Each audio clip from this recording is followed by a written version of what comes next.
Bishop Athanasius Schneider has once again raised concerns about the dangers facing both Christianity and society. He warns that the world is being led into confusion, and many people remain unaware of the larger forces at play. According to him, Christian identity is under siege and a quiet destruction is unfolding. This destruction does not only affect society, but is also creeping into the church itself. However, Bishop Schneider does not simply highlight the problems. He also provides guidance on how to resist these challenges and remain steadfast in faith. He speaks about how Christian traditions are being pushed aside and replaced by new ideologies. These changes, he argues, are not accidental but part of a calculated effort. He believes that powerful international groups are using terms like solidarity and inclusion to reshape society.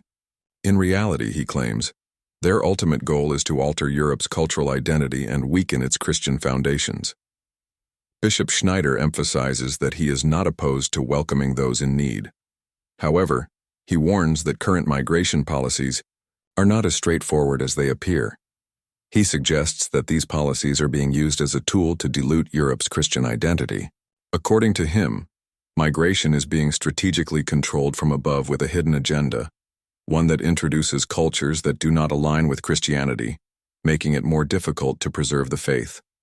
Furthermore, he points out that many political decisions regarding migration are made without consulting the people. These decisions are often justified with noble rhetoric, but their true impact is an identity shift in Europe. He believes that Christianity, which has shaped European civilization for centuries, is being steadily pushed to the margins. Rather than fostering cultural harmony, the real aim, he argues, is to reduce Christianity's influence in public life. Bishop Schneider insists that this issue is not new.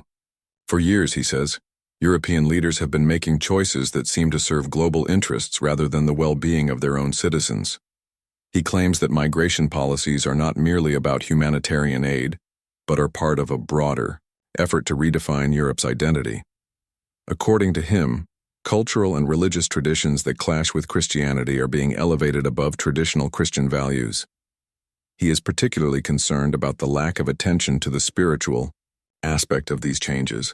In the name of progress, Christian traditions are being dismissed as outdated, while new ideas with no roots in European history are being promoted.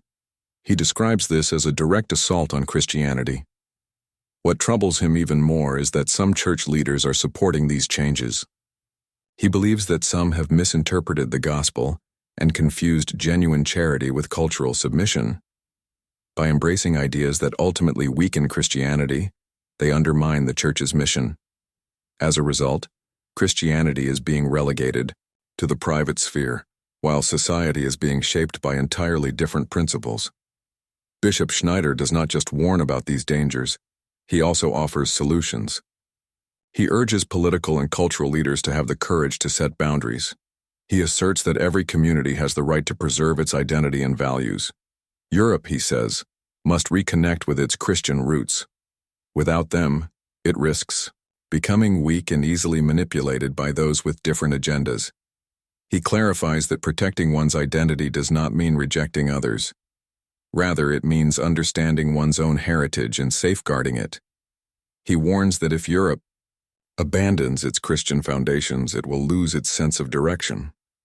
He encourages people to defend the values that have historically made Europe strong: faith, family, and the dignity of human life.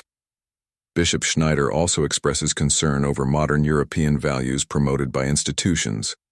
He argues that these values are not truly European but are rooted in secular and Masonic ideologies. True European values, he insists, are deeply connected to Christianity. Concepts such as human dignity, genuine freedom, and respect for the common good are now being undermined by these emerging ideologies. He calls on Christians to be vocal and take action. He advocates for a revival of patriotism, not an exclusionary nationalism, but a deep love for one's history, culture, and faith.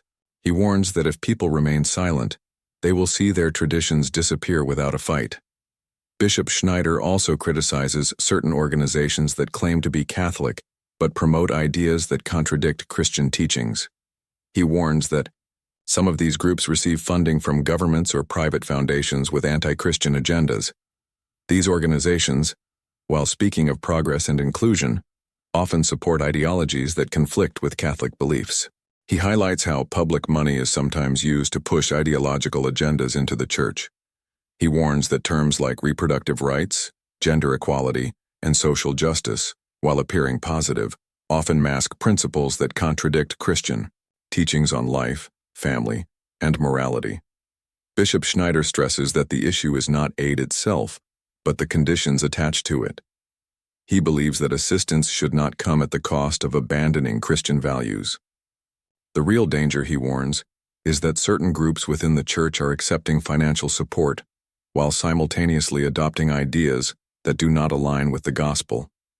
He describes the emergence of a parallel church that speaks about human dignity, but overlooks its spiritual foundation.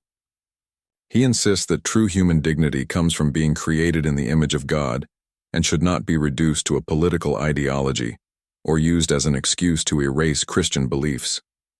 Bishop Schneider believes a dangerous shift is taking place. The core teachings of Christianity, truth, fidelity to the gospel, and the call to conversion, are being sidelined. In their place, secondary concerns such as modern political correctness, linguistic shifts, and ideological compromises are taking priority. As a result, the Church is losing its distinct identity and becoming more aligned with secular society, instead of being a guiding light for it. He warns that when all beliefs are treated as equal, then ultimately, nothing holds true meaning. The Church is supposed to stand for something, but if it conforms to the language of the world, it will lose its spiritual influence. People will no longer seek the Church for true faith, because it will offer nothing different from what society already provides. Bishop Schneider calls on Christians to resist this trend. He insists that faith must be defended and truth must be proclaimed. He urges Christians not to be afraid to stand up for their beliefs, even when the world opposes them. He encourages believers to stay strong and not be misled by false ideologies, attempting to replace authentic faith. He reminds everyone that Christianity has endured many trials throughout history.